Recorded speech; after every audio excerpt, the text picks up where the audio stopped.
Good evening, good evening, good evening, everyone. Welcome to a night edition of Legends from the Past and the Future show. I am Armand, and this is Miss Ayana Moo Young. Ayana, how you doing, Ayana? Ayana, how you doing? Okay. So we are. Hey, I'm well, Armand. How are you? Everything is okay. So you're just getting back from vacation. How was your vacation? Oh, it was very nice. Very nice. Can't wait for the next. Can't wait for the next. Awesome. Yeah, absolutely. Man, so you got something coming up tomorrow, don't you? What is it that you have coming up tomorrow? I do. Tomorrow night, you can come network, dine, and party with us at Lima Twist DC. That's at 1411 K Street Northwest.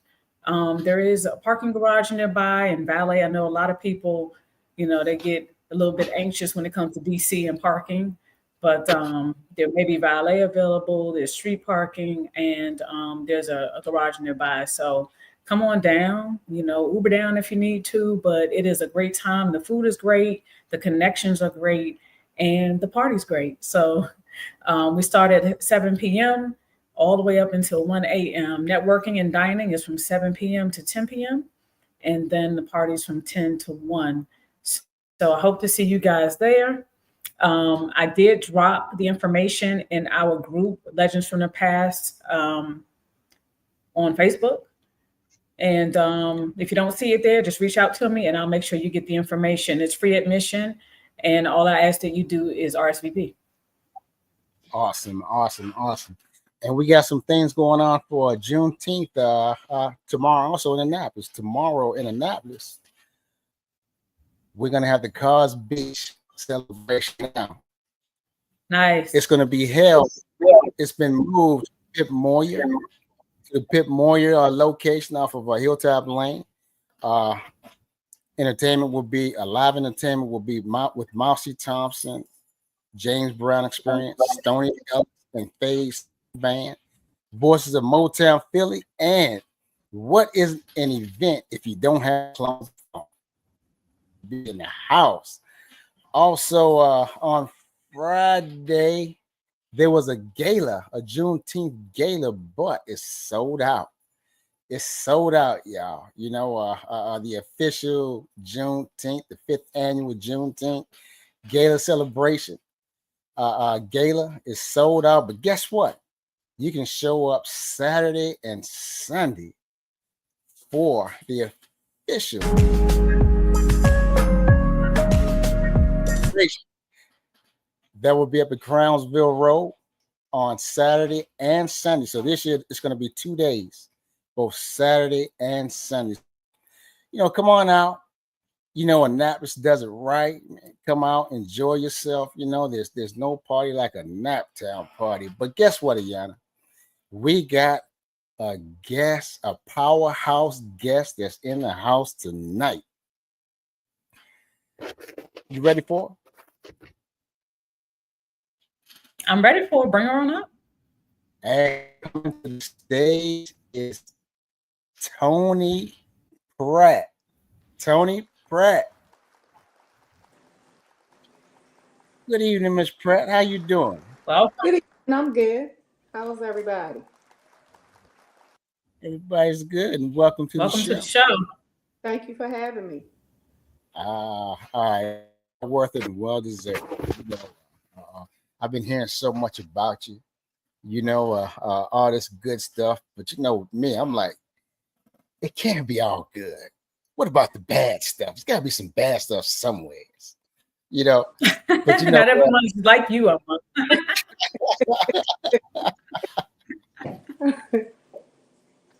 So first, on this show, this is the original Time Tunnel. I don't believe the hype about Mr. C in the Time Tunnel. The Time Tunnel is right here with the Legend from the Past show. So we're going to go back in time. So tell everybody about yourself. Where were you born and raised? So I was born and raised in Annapolis, so I'm a native Annapolitan. I have 4 sisters and a brother. We used to live in Bloomsbury Square, Annapolis Garden.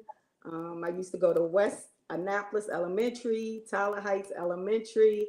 And growing up, I was a fighter. I was always fighting, so I had that in me.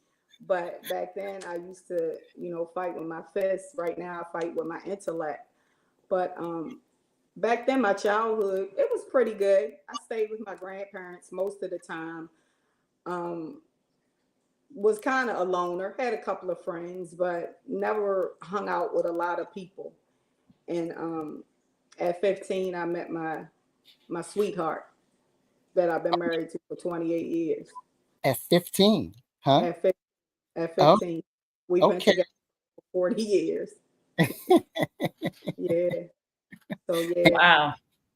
So that you mentioned that you are an E-step, aren't you? So I'm not an E-step. My husband is William E-step, but I'm Okay. a strong. So my dad is a strong. So he used to help coach the AYAT birds with Cuz and What T and all of them. Yes, I'm a cheerleader. I was a cheerleader. Me and my siblings were cheerleaders. So yeah. Okay. So yeah, we real deep in Annapolis. So now you mentioned briefly that you were a cheerleader. What are some of the other things you did while growing up, and where did you go to school at? So I went to school at I went to Annapolis Junior High. So Annapolis Middle School used to be a junior high school. It wasn't 6th, 7th, and 8th. It was 7th, 8th, and 9th. So I attended that school and I played basketball. So I was real good in basketball, and I was a beast guard. Always had a rivalry against Bates. So I played basketball and I ran track. And then I went to Annapolis High School. And it was there where, all of that basketball and stuff kind of was a thing of the past, because I met my, high school sweetheart. So lost a lot of interest in all of that. Once you get in love, or once you think you in love, I started to put down some of the things I used to do. So yeah, but I was the beast on the court. Well, you know what? You mentioned Bates. So when you went up against Bates now, you took that L, didn't you? Absolutely. Yeah, that was our rivalry. And it was serious when we played Bates.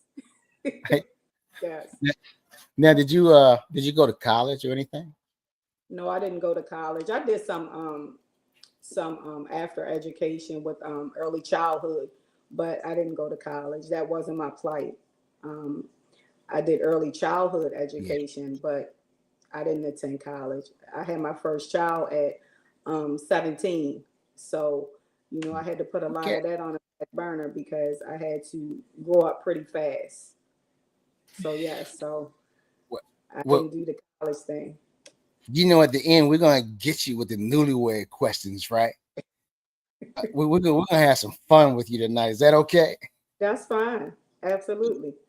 Hey, so what I'm gonna do, I'm gonna pass it over to Ayana, Okay. so in the questioning process. But before we do, I want to welcome Melanie Harris to the show, Jack Abrams to the show, Lenny Knight, welcome to the show, Orlando Lodi Makel, welcome to the show.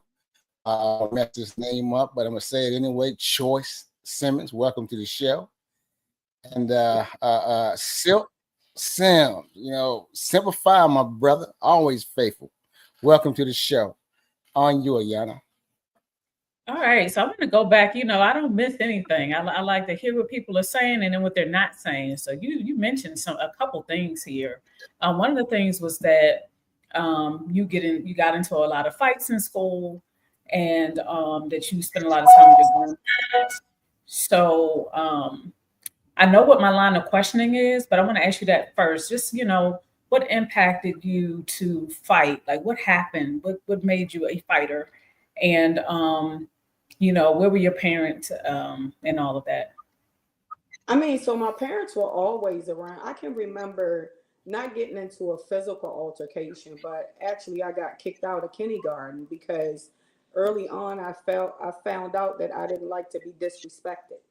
And at that early age, I was disrespected with some racism. And I got put out of kindergarten. And I remember my dad coming up there and picking me up, and, you know, we left. But it was then when I realized that I had a voice for justice.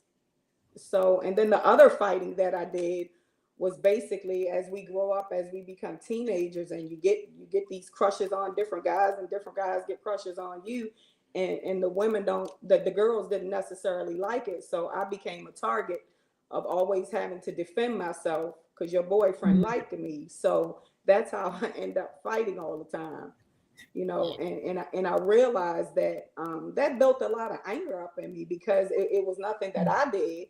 And I felt, you know, I had to defend myself. So now that put me on a path to wanting to fight for justice. So talk a little bit about that. So that's where I was going with this questioning. So a lot of times when people have a history, they take it, or a lot of people take it and they use it for good from what they've learned. And we know that you advocate, we know that you work with youth. So tell us a little bit about that. So I really don't work with youth right now. I work with the total family, but I started out as a nanny. So I did used to work with youth. I started out as a nanny, and you know, I always some kind of way got into the atmosphere where I was on the side of fighting for something or somebody who was done wrong, whether that was kids, whether that was adults, whether that was parents, whether it was whoever. And I just wasn't okay with things being mediocre. I wasn't okay with things going the way they were, knowing they're not right. And I felt like I had to speak up because it was birthed in me. As I grew up, I learned that my grandparents were advocates, my uncles were advocates, my aunts were advocates, and they were on that path. And it was just in my DNA. And I didn't even know that it was in me to be that way until probably recently, that I found out a lot of history about my family and the reason I am like I am. And today I still fight for justice. I ran for office twice.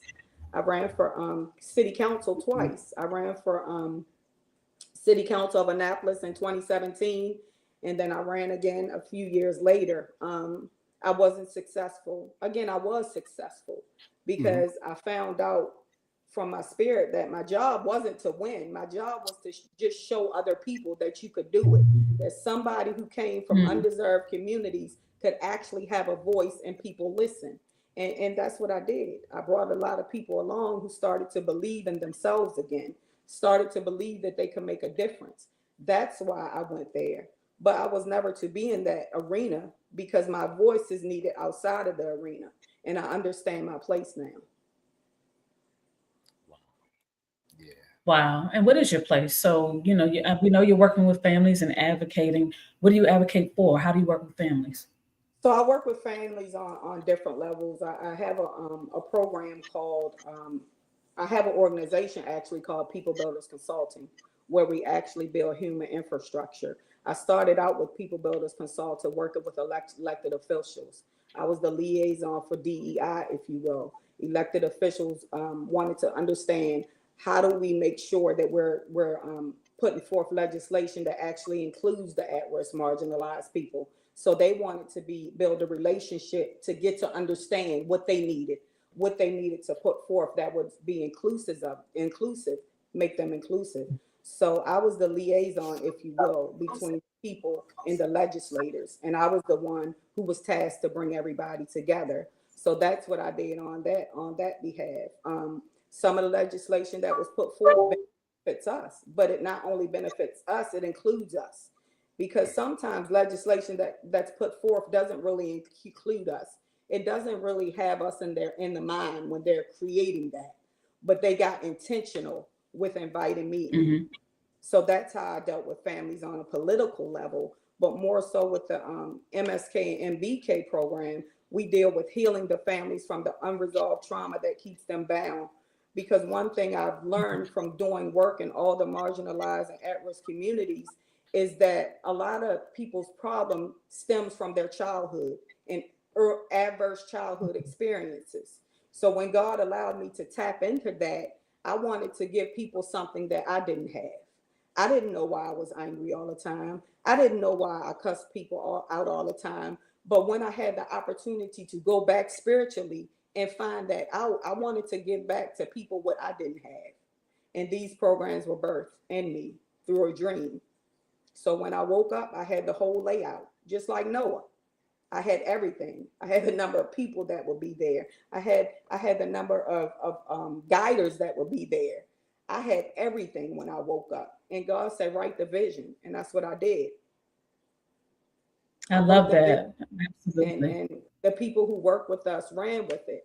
We have awesome people in that program. We have guiders. So they're mentors. We call them guiders because we wanted to take the hierarchy out of it. Because if you will, a lot of times when you think about a mentor, it's about somebody teaching you something, right? And I'm going to sit at your feet. But as a guider, we teach each other and we learn from each other. And I don't take your right away from you driving your vehicle. I just guide you when you get off track. So we have guiders that walk hand in hand with each participant. They have their own guider and they walk through their journey, whatever their journey is, to make sure they're on a healthy, healed path. And I'm telling you, we have some awesome people, some awesome guiders, some awesome women and men who are giving of their time and talents and profession to make sure that another man and another woman has a hand up. And I'm just so grateful to them because this program would not be as successful as it is. And I'm gonna call it a movement because I remember one day my pastor said, you know, you need to stop calling your program a program. It is a movement because you're affecting generations. So we are affecting change in generations. And boy, if you could only see, I said, people could only be a fly on a wall to see what God is doing in those programs and how people are changing and believing in themselves and not having to relive that vomit that they keep upchucking over and over, but actually having a mindset interruption to think another way. So that's two of our programs. And my husband leads the MBK program, which is the men's component of that, my brother's keeper. Just as successful. Men believing in themselves, men able to take their rightful place in society. It is just beautiful. It's nothing more attractive than a healed man. Wonderful, wonderful. Before I pass it on to Amon, I have one more question. And so we know that you're addressing trauma in families. What are some of the most prevalent forms of trauma you're seeing in your program? Sexual assaults, molestation, drug addiction, low self-esteem, mental health, financial literacy, you name it, we see it. There is no trauma probably that we haven't come across, that we haven't had to work with. The good thing is that we have people with compassion and empathy and lived experience. That's the thing. Not only can I help you through, but I can relate to you. I can relate to what you're going through, right? And it's just beautiful to watch people come out of that cocoon and become a butterfly and start to fly on their own. You know, the oldest woman that we had was 70 plus years old. And she came there because she felt like she didn't have purpose anymore. She didn't know what to do with her life anymore. She said, I just sit in the house and do nothing. This woman is now took a computer class after this. This woman was now working now. So to give people their life back is life changing. Absolutely. Wow. Those are traumas that we're seeing, and those are some of the traumas that people are healing from real time. And the thing that I ask God is, how is anybody going to deal with some of the things that they have to deal with in 8 weeks? But you know, God is way above what we think, right? His thoughts are way above our thoughts. And so what I think is really insignificant, he can take it and turn around. And my God, has he turned it around? Wow. I love that. That is wonderful. Armand, on you. Yes. So your husband, is he standing next to you? Yes, he's right here. Okay. I'm gonna ask a question. It's gonna be you and your husband, okay? All right. Okay. So what inspired you? What inspired you? And you pretty much hit on it, but what inspired the My Sister Keeper movement with you? And brother, when she's finished, tell us what inspired you to start the My Brother's Keeper movement, okay? Go ahead, sis. So what inspired me, because a lot of the stuff that we deal with, I needed that. And I kind of suffered in silence, right? Because I don't feel like I had anybody that I could be open and honest enough to help me through what I was going through. So I did it on my own. You know, I didn't have the proper tools. I didn't have the proper skills to maneuver what I did. Even though my parents were there, even though we had two parents, I didn't feel like I could go to them with everything else that they had to deal with. So I kind of did it on my own. And so that inspired me to want what I didn't have. And so I think when God knew my heart and when I actually vocalized that, God honored my wish and honored what I asked for. And he delivered. Because this is not my vision. This is his vision. He just Yes. used me as the vessel to carry it out. And I'm so glad he chose me. Mm. Good, bad, indifferent, feeling inadequate, like I didn't deserve it. Why me?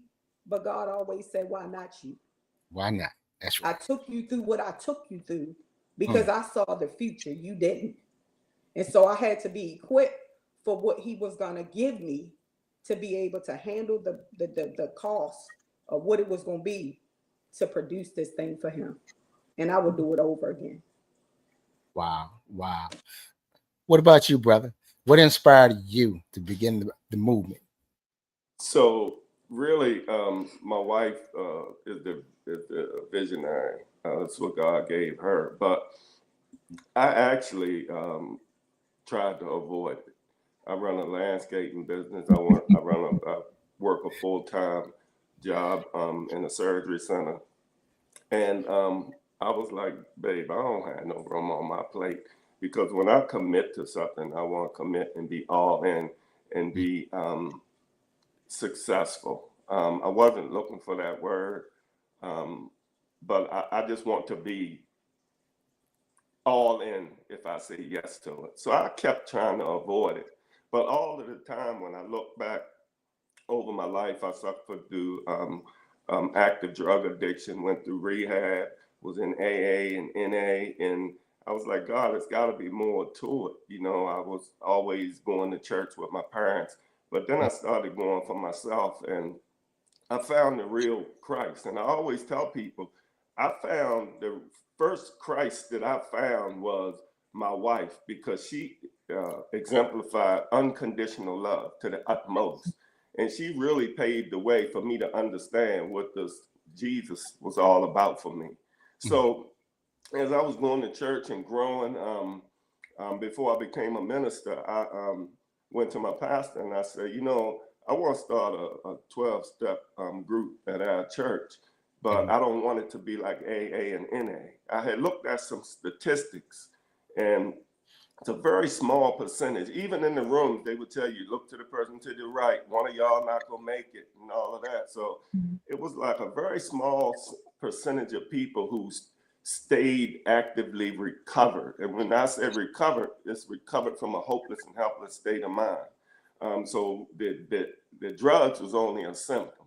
So when God gave me the vision to start this, it was really for families, just like what we're doing now. It was laid out because God showed me that a lot of AA and NA really focus on the individual, even though you have Al-Anon, Nar-Anon, and stuff that support the family.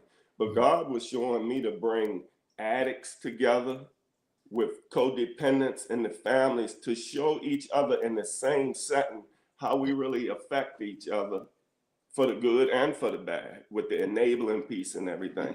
So we started a 12-step group that was spiritually based. For each step, it was a scripture aligned with it. And it was called Desire. We still actively do desire, but it's just in a different setting now. is more in the People Builders Forum, where we form MSK and MBK. So she kept tugging at me, and I was like, I really don't have the time. So she chose 2 other guys to come in, and they said, well, Step, we're gonna need you to come in and really sit with us, because you know firsthand what your wife wants and what's going on to the fullest of what she's doing with MSK. So I said, okay. I was set up. I went, and I was like, before I knew it, I was all hands in, and got 2 other coordinators that worked with me. But ultimately, man, I was set up by my wife and God to pull me into this thing. But I'm so proud to say, man, today that I'm glad I was set up, because that's my inspiration, man, to like, I know where God brought me from. Yes. And to be at a place, man, to now give back some of myself and tell my testimony and not be ashamed of being that crack addict crawling around on the floor looking for crack, to give back where people can relate. And that, what I find, is help people draw more and for men to open up. I think that's enough at this point. But You know, you guys are preaching tonight. You know that, right? You guys are tearing it up. Now, where do you go to church at? First Christian Community Church of Annapolis, Okay. under the leadership of Dr. Karen Vanessa Johnson. Amen. yes. Okay. Now, before I get to the next question, I want to welcome D. Goodwin to the show. I want to welcome Kenny Adams to the show, and my Afro-American teacher, Stephen Bannon. Welcome to the show, sir. Yeah, welcome to the show. So you know that both of you are co-founders of the Desire Dictionary. That was founded in 2006. Mm-hmm. With everything that you do, you have a lot that you do. What do you spend the most time with? Me, I spend the most time with all of it. So I also have a program, a housing program, because I'm also a housing advocate.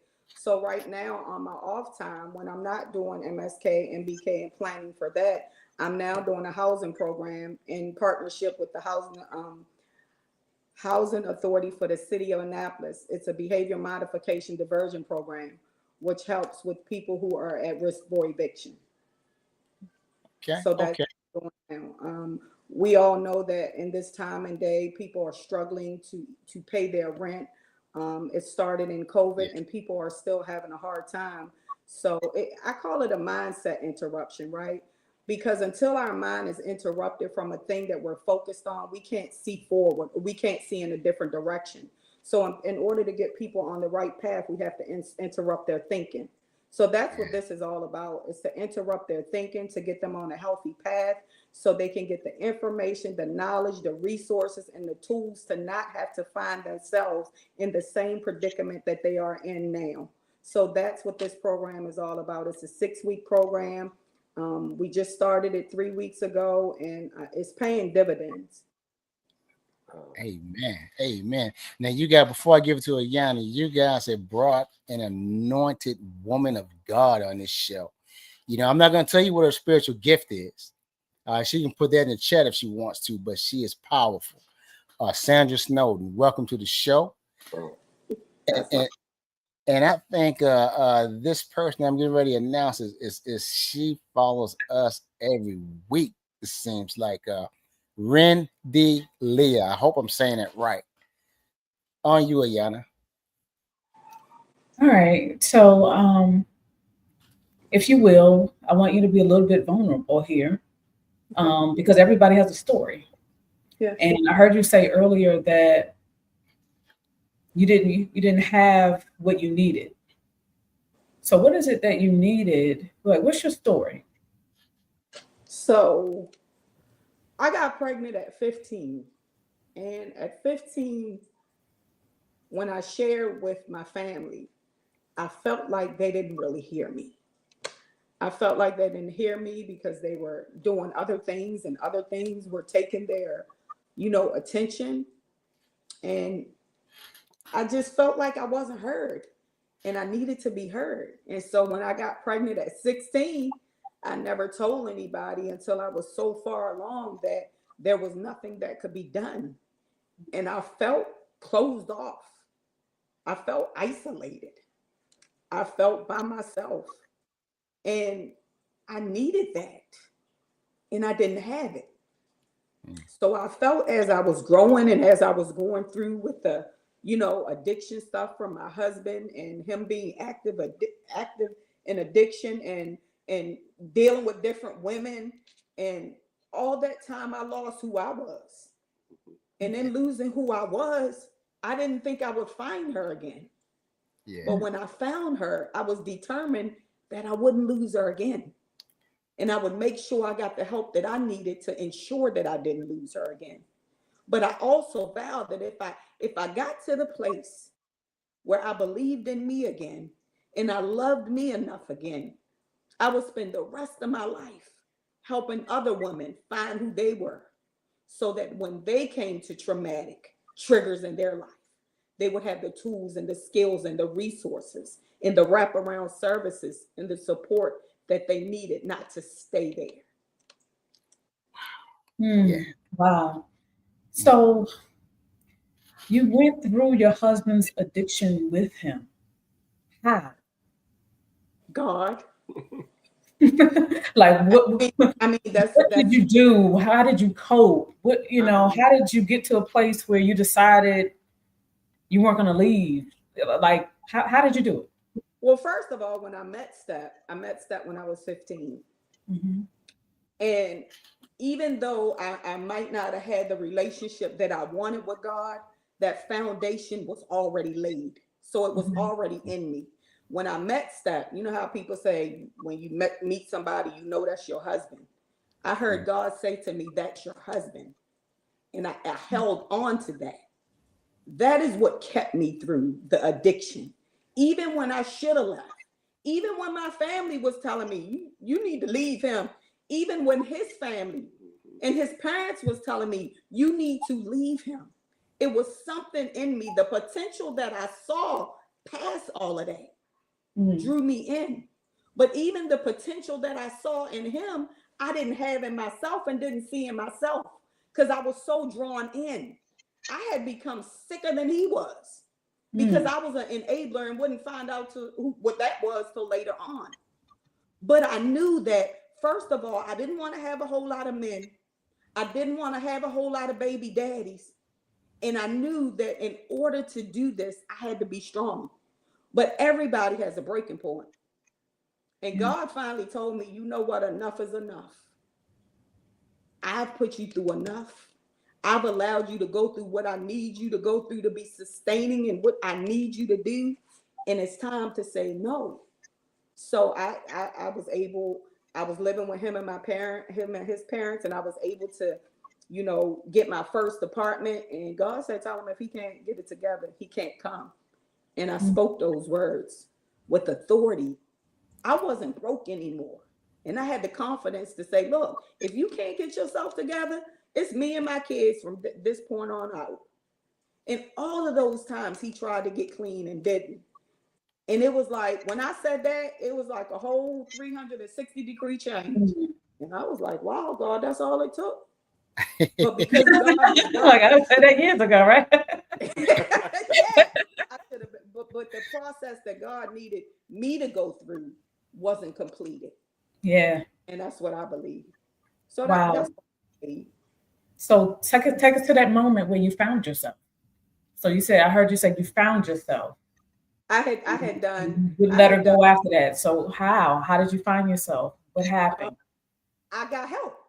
So, after, I went to a few meetings with him, because I used to go to his meetings with him because I wanted to know what this thing was all about.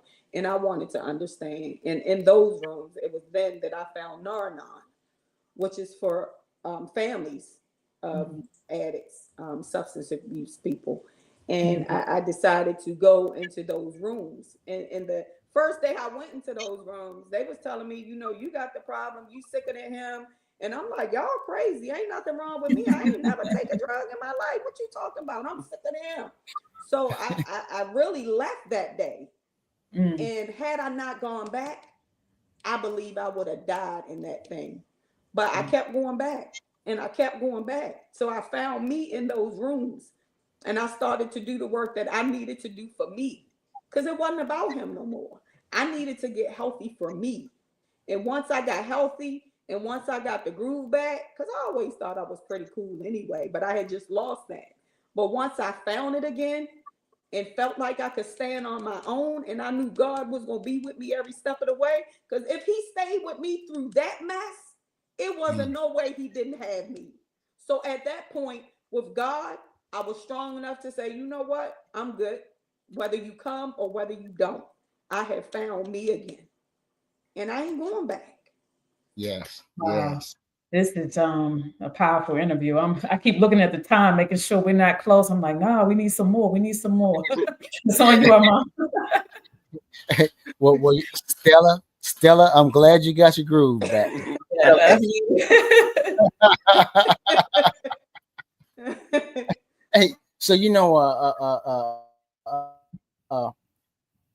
Faye Bell, welcome to the show. And yes, this is a course in miracles. So, bro, you two complement each other well. You can see that. She was there for you. I almost looked like you needed a tissue to wipe your eye for a second there. I was watching you as she was telling the story. How do you feel about all this? How does it make you feel knowing that you have a strong woman that stood by you and even went to some your meetings? How do you feel? How do you feel? I'm not ashamed today to say, man, that I'm an emotional guy when things are really dear to my heart. And knowing what Toni did for me, because I always said I really truly believe she was the first Christ that I seen, the first real unconditional love, because that's what Christ and all of this um, leadership with Christ Jesus is all about, like really being able to learn unconditional. And man, what I seen she did for me, when I hear it, anytime I hear it or we talk about it or we do any type of interviews, I always get, because I think about the hurt that I caused, you know what I mean? And Yeah. she was willing to stick through me with that till the breaking point, I'll say. And I get worked up, man. And we got a thing, the ladies, I said, man, y'all should take up some stock in tissue. I said, but we just use our sleeves when we cry, because we get down and cry too in MBK, man, and man up at the same time. But it just makes me feel really overwhelmed with love and how much I am really loved, because it's one thing to talk about love, but love is an action. And I've witnessed the epitome of what true love is, to the core, that I'm so glad and so grateful to God. That's why I worship God the way I do.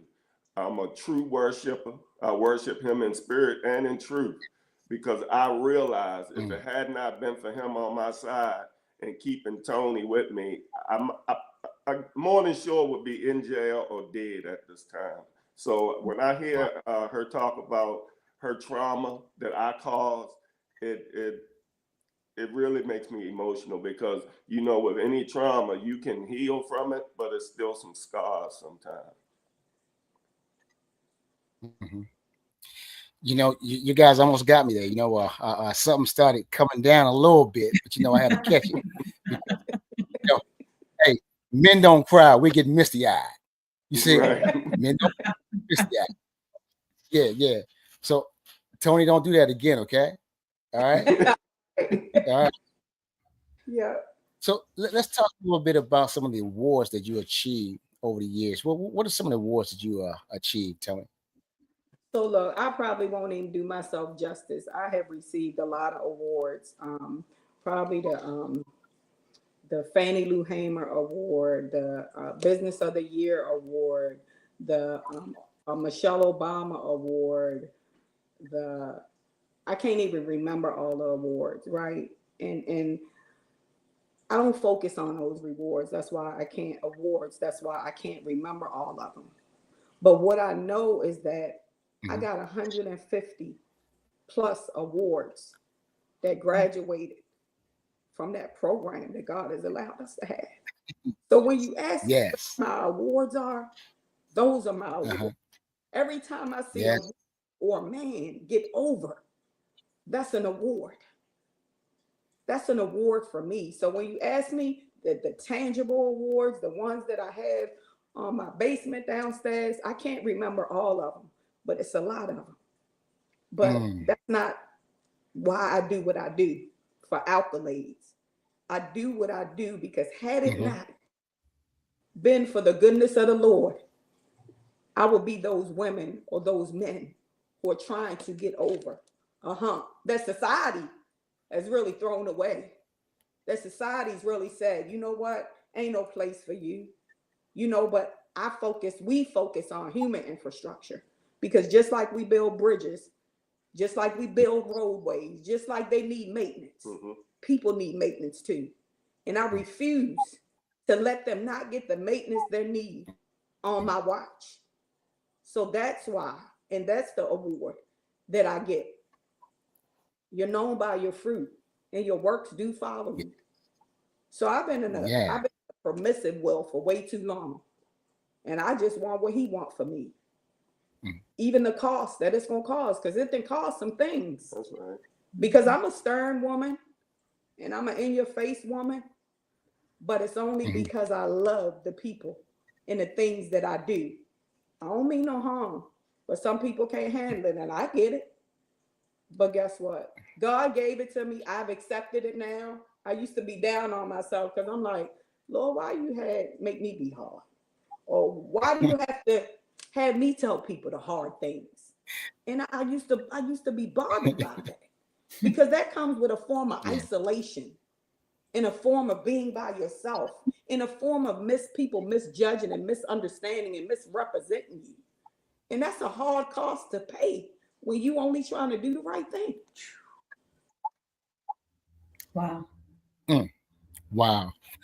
Well, before I give it to Ayana, we're going to ask you guys to come back, but I'm not going to do that, man. It's too emotional. You guys just killing me on this interview, boy. I'm telling you, man.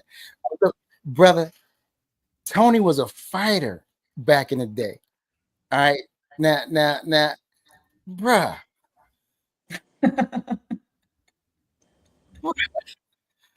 How did that work out, bruh? I mean, bruh, come on, go ahead. The floor is yours. I'm gonna tell you, I would always tell people the hardest I ever been hit was by Toni. I never forget. She and she fought me too, but it wasn't.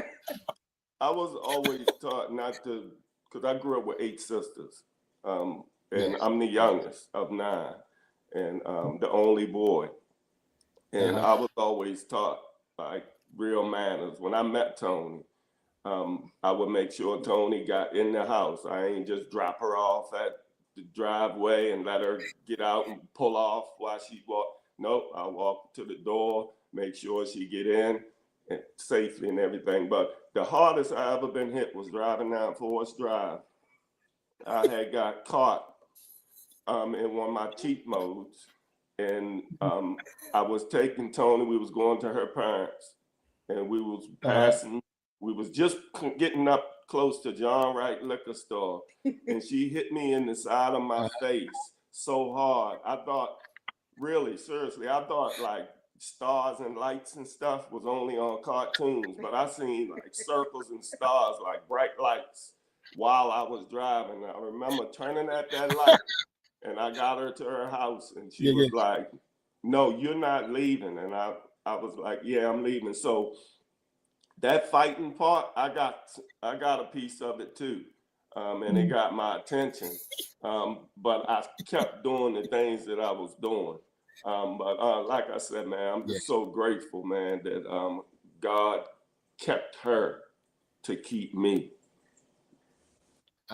Man. Well, you guys did bring out the hardest working person in showbiz next to James Brown. Paris Lane, welcome to the show. On you. So what's next for you guys? So what's next? What's next for us? First, I'm gonna say whatever God has for us. We want to expand people builders, MSK, MBK. So we have we've written a vision for MYK, which is my youth keepers. I keep saying we're gonna do it this year, we're gonna do it next year, but you know, funding. People funny with their funding, right? And even though they see the fruit of your labor, and even though they see something progressing, people are funny with their money, right? And it's not because you're not deserving. It's not because you don't have the data, but sometimes it's because of who you are, you know. But what I do is I put my trust in God. God, if you call me to this, if this is your vision, you're gonna make provision, and I believe that. So look out for my youth keepers. Just building what God has allowed us to start. That's what's next for us. Just continue to build what God has started for us. We want to go worldwide. We want to be all over the place, because Annapolis and Anne Arundel County and Baltimore and Upper Marlboro, all of those places that we've had the opportunity to touch, we know it's more out here. So we want to be able to be out there where the need is. So that's what's next. And trying to find some funding. We are a for-profit entity. So that means we have to depend on nonprofits. That means we have to partner with nonprofits. That means we have to get fiscal agents. And sometimes, guess what? That's a dirty work. But you have to open yourself up to some of the things. So what else is in our future is that we're starting to build our own nonprofit. So not only are we going to be a for-profit entity, we're going to also be a nonprofit entity, just building out the legacy and people around me. Because, you know, sometimes we look at a legacy as money, but I want to give my kids a fruitful legacy that can continue on and continue to change and affect generations even after we're gone. So our kids are involved in our business. Our son does the financial part sometimes. My daughters help me with the books, but my daughters, both of my daughters, our daughters, have gone through the program. Wow. And that was hard, having to have your daughters heal right in the same place you are, and having to give them the opportunity and the space and to take what they was dishing out. But guess what? They came through it. I came through it, because we're a work in process.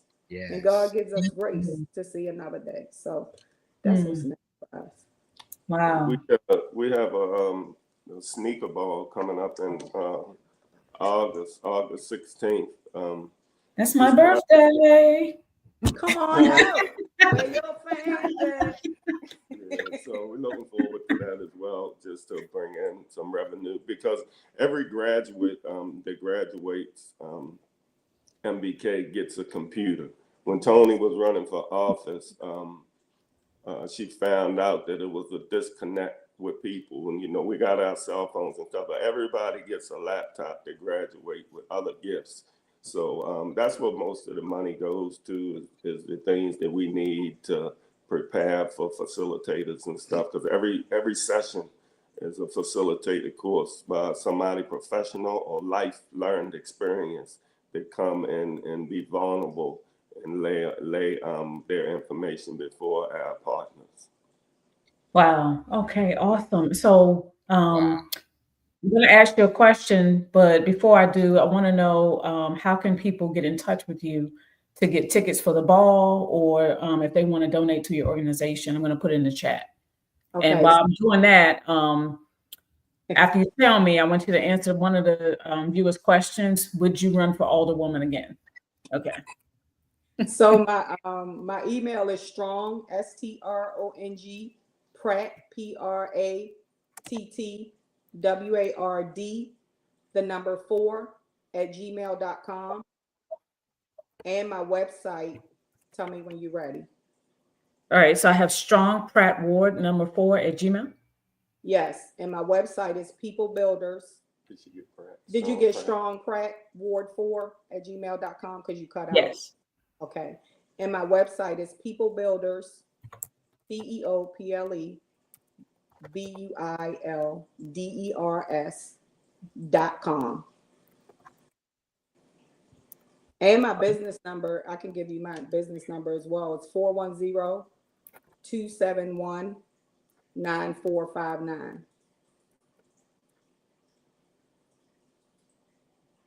All right. Now, would you run for alderwoman again?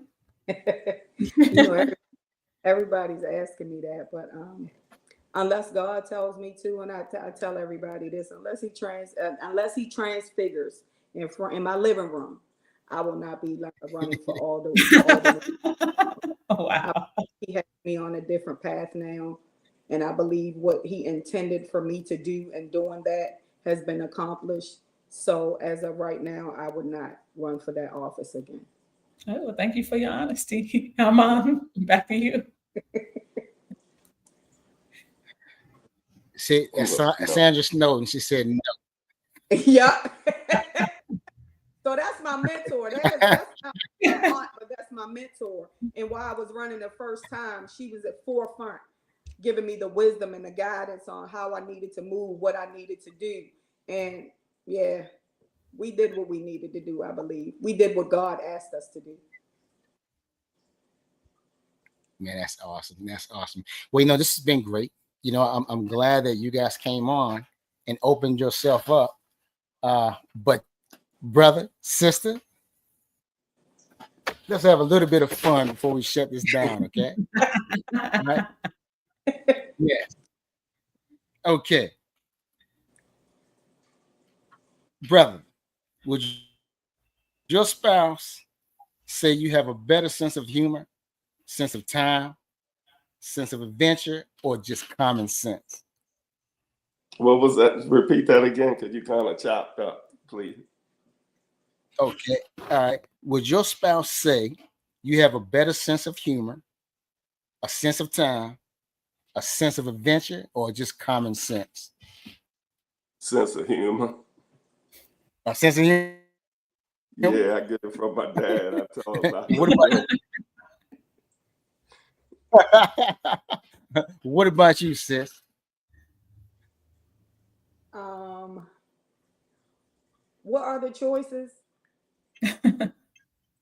So, would your spouse say you have a better sense of humor, a sense of time, a sense of adventure, or just common sense? Common sense. Yeah. Common sense? Yeah. Bruh, come on now, bruh. Come on. Common sense? Okay. Yeah, all right. I'm with you. I'm learning to be honest. Okay, all right. So who shot the first jump shot? Who was it? Was it you, bro? Or was it you, sis? Who went after who? Actually, I met Toni through my cousin. But I always said I tested the water because I met her at Annapolis in a football game. And I grew up in South County. I went to Southern. So I met her at the game, but we ended up going, everybody would meet at McDonald's for some reason after the sports events. So everybody met at McDonald's, and I was playing like I was all that or something. I don't know what was really going on, but I said, man, I ain't eating McDonald's. I'm going over Wendy's. And so I started walking to Wendy's, and she started following me. And I said, oh, yeah, she the one.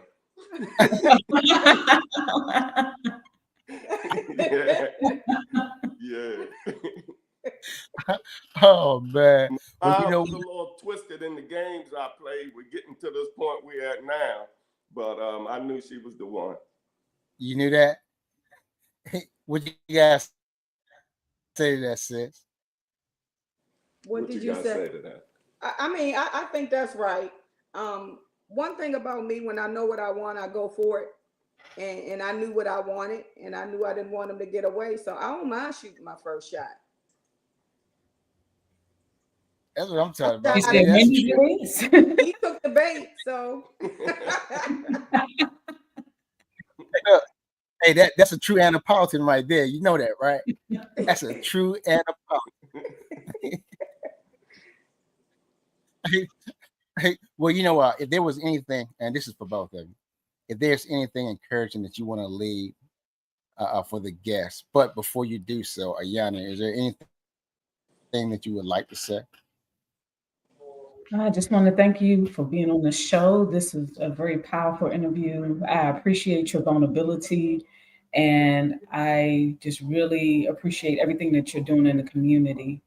I know that work all too well, and it's much needed. And bless you in your endeavors and your future endeavors as well. Thank you so much. I appreciate you for having us. I definitely appreciate this opportunity. So I'm going to say something, and then I'm going to leave it up to you two to close the show, okay? So just to let the viewers know, if you're out there on YouTube, subscribe to the show. Subscribe to the show. Also, if you like what you're seeing, Deja, put up our website. Put up our website, Deja. Go visit our website. At our website, you can make donation. You know, we could use your donation if you want to be a sponsor. You can be a sponsor. Stay current with our guests, our future guests, by visiting our website. You know, our guest next week will be Coach Darryl McKinney from Arkansas. You know, you don't want to miss that. Now, Pastor Pratt, what encouraging thing would you like to leave for all our viewers out there? Well, I just would like to say, man, sometimes life can allow you to make choices that put you on a course that really wasn't intended for you. But on that course that wasn't intended for you, I believe sometimes you can learn, because failure is not failure when you learn something. And I believe if you really stay the course, even in your struggles, I've learned that now that I've allowed Christ to be the lead of my life, whether it's in the tough things, whether it's in having faith and just trusting God, even when I have my doubts, but just trusting that He's gonna pull me through.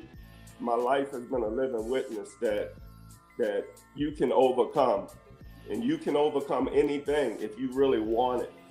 And I would always say, man, put God first, and beyond the sky is the limit. Thank you. Okay, Toni, take us out. So look, whatever you're thinking, whatever you think you can't, just look to the hills from which cometh your help. Because the path that I started on, I had no idea that God would bring it full circle and bring me to this. So what I keep with me is that I can't, He can, so I'm allowed. Thank you all for tuning in. Yes, and on that note, thank everybody for joining us.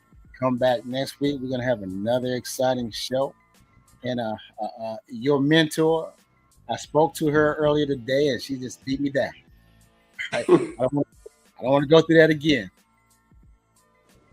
But everybody, peace. We love you. And join us again next week. Thank you. Good night, everybody. Good night.